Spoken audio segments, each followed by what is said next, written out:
of women's football. So maybe just out of curiosity, can tell us how that identity and name came about.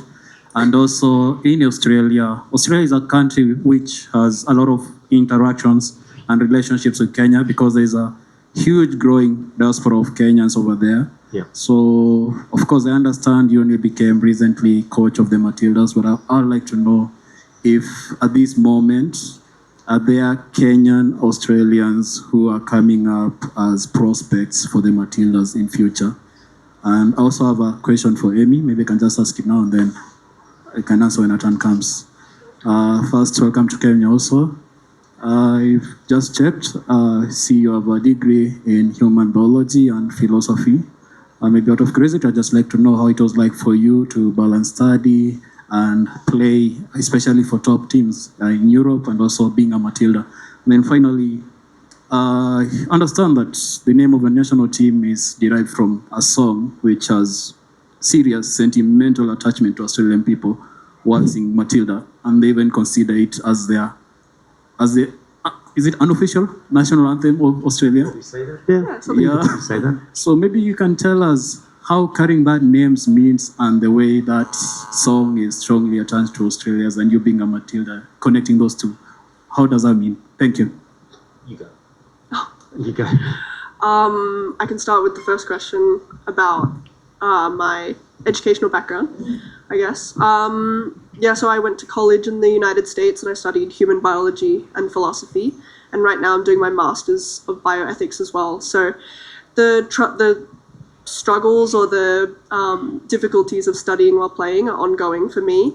Right now I'm trying to write an assignment and I have to constantly get extensions to deal with it because of the travel and the distance that we have to cover across the world, entering and exiting in camp, and also the commitments to training and physical and mental performance that we have within camp. But I like to take those in my stride. I think they make me a better person and player. I'm able to compartmentalize and separate the different aspects of my life.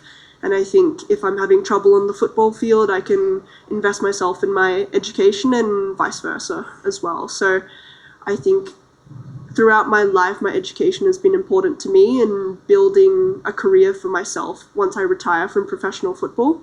And I think while I'm preparing to do that, in the meantime, I think it benefits my performance on the field and perhaps, my analysis of the game and a sort of football IQ, if you want to think about it like that.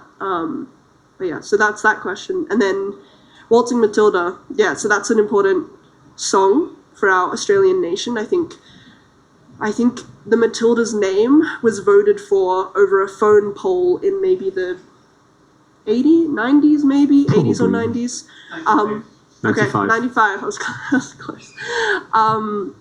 And I think we have a very, very rich history in Australia, but especially in the Matildas as well. And it's really nice to carry that name through such a historical period because we've been fighting for recognition and rights as female footballers for a very long time. And I think the Matildas name is a good way to honour our predecessors, the ones who came before us and the ones who paid their own way to come to countries and maybe in the past in order to participate in a FIFA tournament instead of having the recognition and even the people in this room and having the presence and the reputation and the recognition of our role as footballers. They had to pay their own way and they had to fight for it. So I'm proud to wear the Australian logo, and part of that is to wear the Matildas name, and that's recognising those players who have come before us. And I think part of that is also it recognises the culture of Australia in general. The song that goes with it, it's part of the land and all of the culture that we have. So there's a lot of different parts that go into a very simple name, and I think we're all very proud to represent it. More questions? Yeah, sure. I have to answer. Yeah, sure. To answer. Pep.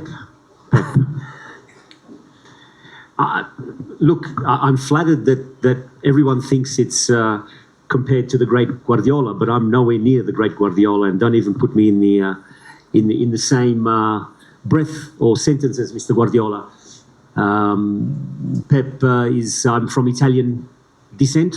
I'm from Italian background, and my name is Giuseppe, and shortened Giuseppe is Pep. So that's where I get my nickname. So I've always had Pep.